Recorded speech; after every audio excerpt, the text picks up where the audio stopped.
जीवन में खुशियां हैं तो साथ ही चिंता, दुख और उदासीनता भी है। लेकिन कब है जब ये सारी भावनाएं अलार्म देने लगे और हमें कहे कि अब मेडिकल हेल्प की ज़रूरत है।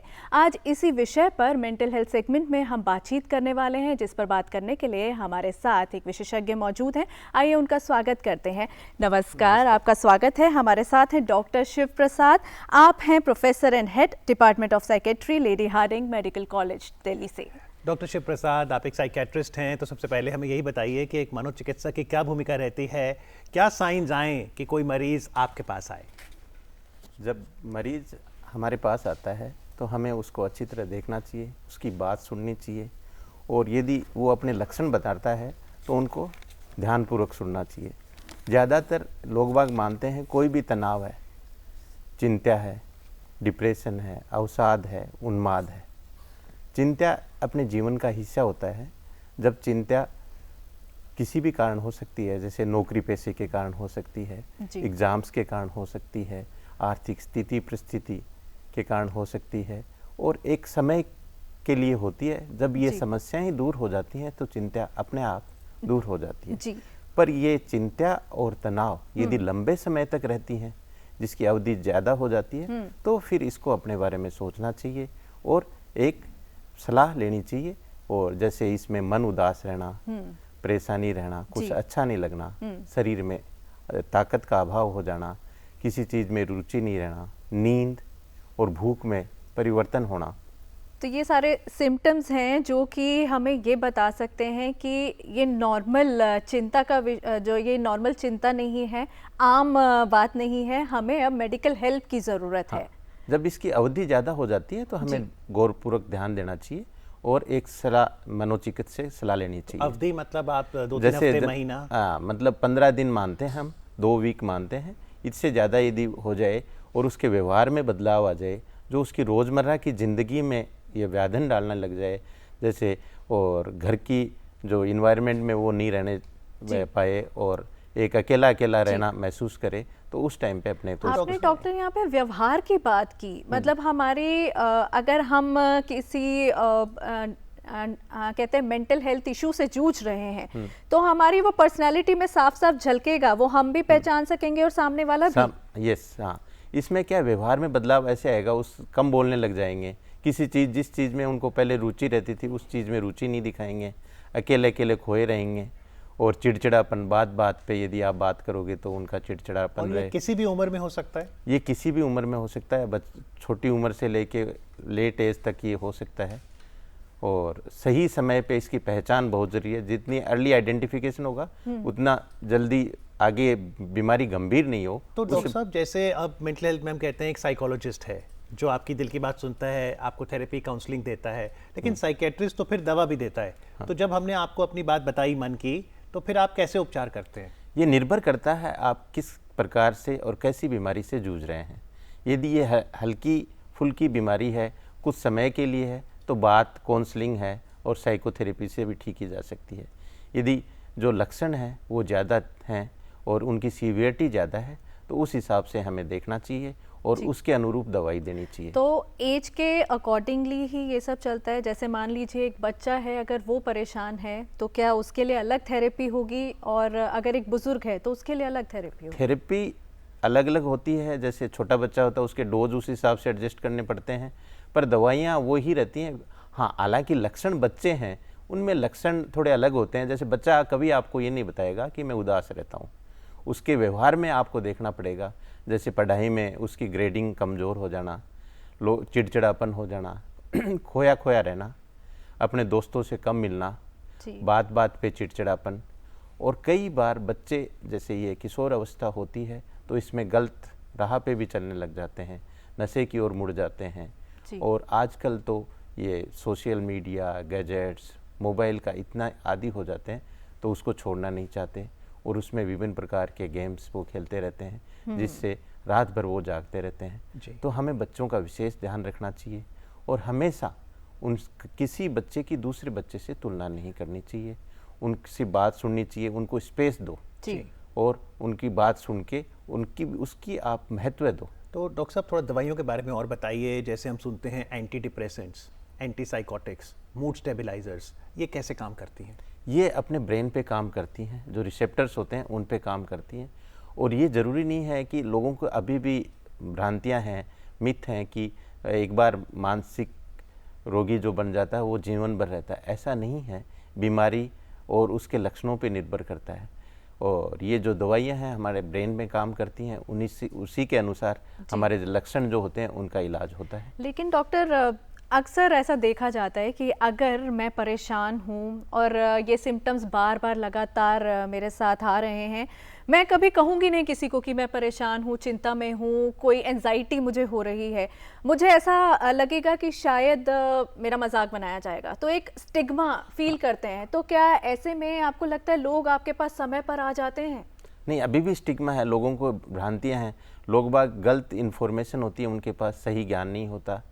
और हमेशा यदि कोई प्रॉब्लम हो तो हमेशा अपने चिकित्सक से मिलना चाहिए, अपने संवाद करना चाहिए, ज़्यादा से ज़्यादा लोगों से संवाद करना चाहिए। अपने जो दोस्त हैं, आजकल इतना स्टिग्मा नहीं रहा। पहले तो लोग बाग यही समझते थे मनोचिकित्सक के पास वही जाता है जो गंभीर बीमारियों से जूझ रहा होता है, जैसे सिजोफ्रेनिया है, बाइपोलर है। पर मानसिक रोग बहुत सारे हैं, ब्रॉड स्पेक्ट्रम है, इसमें बहुत सारी बीमारियां हैं। एक कुछ क्षणिक भी होती हैं, कुछ टाइम के लिए होती हैं, एक अवधि के लिए होती हैं। अच्छा। तो हमेशा अपने को ये देखना चाहिए। और यदि जितने आप अपने जितने नज़दीकी हैं उनसे बात करके देखो। और आजकल तो सोशल मीडिया का ज़माना है, आपको लक्षण बहुत सारे उसमें दिख जाते हैं, यदि हैं तो आपको तुरंत। तो डॉक्टर साहब, एक तो यह है कि अगर लक्षण है तो उसे पहचानें और समय रहते आप जो प्रोफेशनल है उनसे सलाह करें, प्रोफेशनल हेल्प लें। पर आपके पास क्या कोई डायग्नोस्टिक टेक्निक भी है कि आप ब्रेन को मैप करें? ईईजी का जिक्र होता है, कैसे आप जानते हैं कि ब्रेन ठीक से फंक्शन कर रहा है? नहीं, ऐसा हमारे पास कोई डायग्नोस्टिक टूल नहीं है। ईईजी जनरली न्यूरोलॉजिस्ट ज़्यादा यूज करते हैं, साइकेट्री मनोचिकित्सक कम यूज करते हैं। इसमें कई बीमारियों में हमारे भी ये हेल्पफुल है, पर ऐसा नहीं है। हम तो लक्षणों के आधार पे, उसके व्यवहार के आधार पे, और जो उसके साथ अटेंडेंट होते हैं जो साथ रह रहे हैं उनकी पूछ के उनके बारे में। तो व्यवहार में क्या, अगर कोई मानसिक रोगी है वो वायलेंट भी हो सकता है अपने आप के साथ, दूसरों के साथ? वायलेंट भी हो सकता है, कई बार ये जैसे मार भी सकता है। कई बार उसके मन में ऐसे वैसे विचार आते हैं कि जैसे मेरे को ये जो सामने वाला घूर के देख रहा है, और वो शक की परिवर्तन हो जाता है, जैसे डिल्यूजन कहते हैं। हर किसी पे उसको शक होने लग जाता है कि ये मेरे को नुकसान पहुंचा सकता है, तो वो वायलेंट भी हो सकता है। तो अगर मान लो वो हमें मारने पहुंचे, हम केयर गिवर हैं, तो फिर हमारा रिएक्शन क्या हो? नहीं, यदि आपको समझना चाहिए उसको, आपको कई बार उसको मारना नहीं चाहिए। यदि आपको लग रहा है उसके व्यवहार में परिवर्तन है तो सबसे सही यही है कि आप प्रोफेशनल हेल्प लें, मनोचिकित्सक के पास ले जाएं। क्योंकि यदि मार रहा है तो ये सामान्य तो वो मारता नहीं, उसको किसी बीमारी से जूझ रहा है, हो सकता है उसने किसी नशा वशा कर लिया हो, उस टाइम पे भी वो अग्रेशन हो जाता है, उसको सूझबूझ नहीं रहती और भला बुरा उसको पता नहीं रहता। नशे की अगर हम बात करें तो एडिक्शन, लत जो है, चाहे वो आप कहें सिगरेट तंबाकू की हो या चाहे वो डिजिटल गैजेट्स की हो, वो अपने आप में हानिकारक तो होती ही है। ऐसे में जब खास तौर से हम बच्चों की या टीनेजर्स की बात करते हैं तो उनके साथ किस तरीके से पेश आना चाहिए, कैसे उनको इस एडिक्शन से दूर ले जाया जा सकता है? एडिक्शन से पहले उनसे बात की जानी चाहिए, भाई वो कहीं किसी समस्या से जूझ नहीं रहा, कहीं पीयर प्रेशर तो नहीं है, साथ वालों के दबाव में तो नहीं ले रहा, या किसी बीमारी से यदि वो परेशान है उसका सहारा तो नहीं ले रहा। तो यदि पहले तो आप ये कंफर्म करें क्या यदि वो ले रहा है, तो उसके लिए कुछ तो टेस्ट होते हैं, जैसे यदि कैनाबिस ले रहा था तो ये यूरिन के थ्रू स्क्रीनिंग करके हम पता लगाया जा सकता है। कई बार शराब की तो बदबू से इनसे पता लगाया जा सकता है। और नशे बहुत प्रकार के होते हैं, जैसे स्लोचन होता है जो टायर ट्यूब पंचर की दुकान पे होता है, उसका भी नशा इनहेलेटेंस के रूप में वो लेते हैं। तो हमें उनको देखना चाहिए, और यदि लगता है कि उसके व्यवहार में परिवर्तन है, उसके नींद, भूख, चिड़चिड़ापन है, तो आपको फिर मनोचिकित्सक के पास ले जाना चाहिए। और वो जिस चीज़ से जूझ रहा है, कई बार क्या है नशा सहारे के रूप में लेते हैं लोग बात, कि मैं परेशान हूँ, मैं घबरा जाता हूँ, तो उससे एक समय क्षणिक उनको थोड़ा राहत मिलती है, जबकि वो इलाज नहीं होता। पर ऐसे में केयर टेकर्स की जब हम बात करते हैं, चाहे नशे की बात हो या और कोई मानसिक तनाव हो, तो केयर टेकर्स क्या क्या खास तौर पे ध्यान रखें, और साथ ही जब हम बात कर रहे हैं जो स्कूल जाते हुए बच्चे हैं, तो स्कूल में किस तरीके की इन्फॉर्मेशन हमें देने की ज़रूरत है और स्कूल वाले क्या एहतियात बरतें?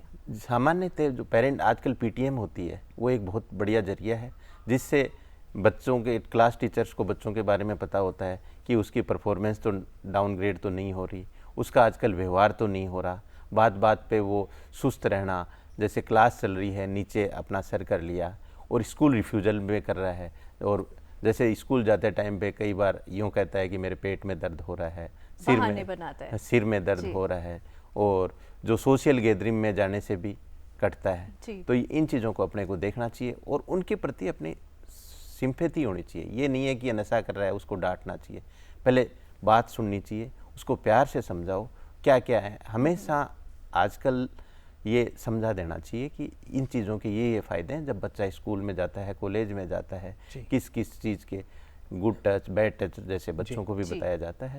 तो ये सारी चीज़ें हमें बतानी चाहिए। बिल्कुल, जब हम मानसिक सेहत की बात करते हैं तो यहाँ पर एक ही बड़ी वैक्सीन है और वो है संवाद।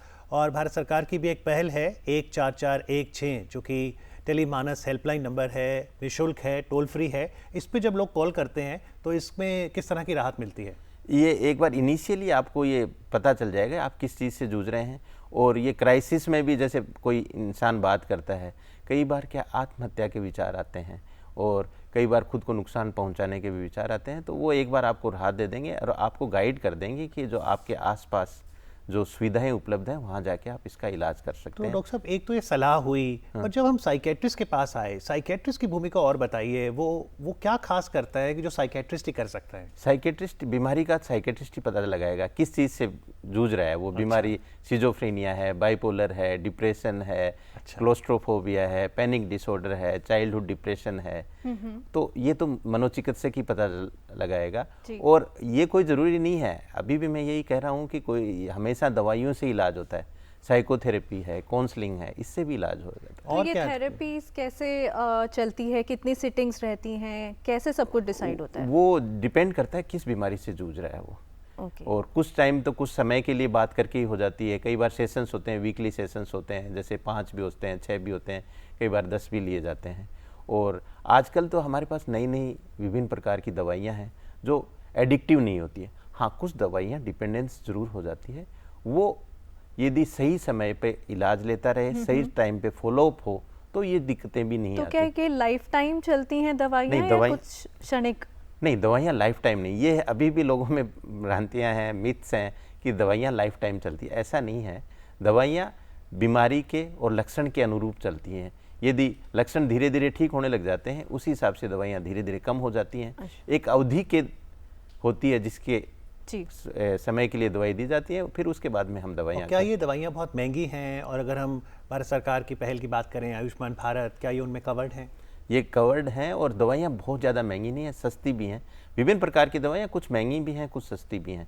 जैसे हमारे यहाँ लेडी हार्डिंग में मोस्टली दवाइयाँ भारत सरकार की तरफ से फ्री ऑफ कॉस्ट दी जाती हैं और सारी दवाई मिल जाती हैं। जो बीमारी में जो हमारे पास बीमार आते हैं उनका इलाज हम फ्री करते हैं, न यहाँ पे कोई फीस है, न दवाइयों के पैसे लगते हैं, और सारी दवाइयाँ हमारे। तो डॉक्टर साहब, आप तो झुंझुनू राजस्थान से हैं, आपने बीकानेर से MBBS किया, उसके बाद आपने MD साइकेट्री में की, तो कितनी पॉपुलर हो रही है साइकेट्री एक्सट्रीम MD लेवल पर कि डॉक्टर्स इसे स्पेशलाइज करें? नहीं, अभी दिन प्रतिदिन इसकी बहुत ज़्यादा डिमांड हो रही है और कोविड के बाद में तो बहुत ही ज़्यादा पेशेंट्स आ रहे हैं। लोग बागों को जो एक स्टिग्मा था वो भी धीरे धीरे दूर हो रहा है, अवेयरनेस आ रही है। और हम लोग बाग भी काफ़ी अवेयरनेस प्रोग्राम चलाते हैं जिससे लोगों को पता चले ये बीमारी है। लोग बाग पहले जो नज़रिया था कि एक सिजोफ्रेनिया है, बाइपोलर है, जो मारता है, गलियों में घूमता है, ऐसे वही बीमारी होती है, ऐसा नहीं है। बहुत सारी बीमारियां हैं जो हम कवर करते हैं, जो देखते हैं और उनका हम इलाज करते हैं। तो अगर किसी को मान लो सिजोफ्रेनिया हो जाए या बाइपोलर या डिप्रेशन, वो दवा से उपचार से ठीक हो सकता है और सामान्य अपना काम कर सकता है? हाँ, मतलब वैसे तो ये बायोसाइको सोशल मॉडल पे काम करते हैं। इसमें बायोलॉजिकल फैक्टर्स भी होते हैं, जैसे ब्रेन है, अपने जेनेटिक्स होते हैं, साइकोलॉजी उसमें होता है, जैसे अपने थॉट हैं, इमोशंस होते हैं, सोशल जहाँ रहते हैं सोसाइटी में, तो ये उस पर काम करता है। पर हाँ, जो इसकी गंभीरता से बचाया जा सकता है, और कोई ज़रूरी नहीं है कि जैसे मतलब ज़िंदगी भर दवाइयाँ चलें। तो हमेशा एक तो हमें अपने दर्शकों को ये भी बता देना चाहिए, दवाइयाँ हमेशा नहीं चलती, दवाइयाँ एडिक्टिव नहीं होती। हाँ, डिपेंडेंस होती है यदि आप सही समय पे अपने डॉक्टर्स की सलाह लेंगे और सही समय पे दवाइयाँ लेते रहेंगे तो इससे छुटकारा भी पाया जा सकता है और इलाज अच्छी तरह किया जा सकता है। जी बिल्कुल। और जीवन शैली दुरुस्त रखनी होगी तो अगर आज सुबह आप अपना हेल्थ स्कोर चेक करें, क्या चेक करेंगे आप उसमें?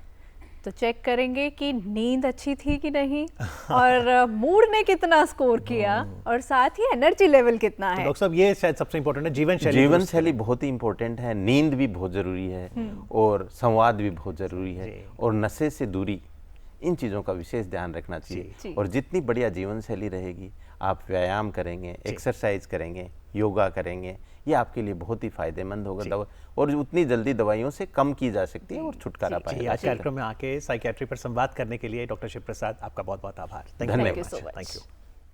Thank you.